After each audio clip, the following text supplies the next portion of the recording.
Let's chat about space representation and reasoning. Space representation and reasoning. There are many ways to conceptualize spatial thinking. The National Research Council stated that to think spatially entails knowing about three things. Number one, space, different ways of calculating distance, coordinate systems, and the nature of spaces in 2 and 3 dimensions. Space can be thought of as absolute location, such as latitude, longitude, universal transverse Mercator, or the British National Grid coordinates, or another system. Space also includes relative location, the concepts of adjacency, intersections, and regions. Number two, representation, the relationship among views, orthogonal versus perspective maps, the effect of map projections, and how features can be displayed cartographically as images, points, lines, or polygons.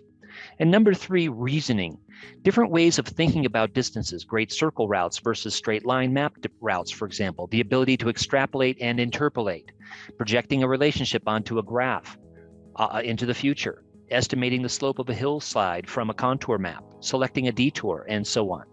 So there are three ways to conceptualize spatial thinking: space, representation, and reasoning, according to the National Research Council.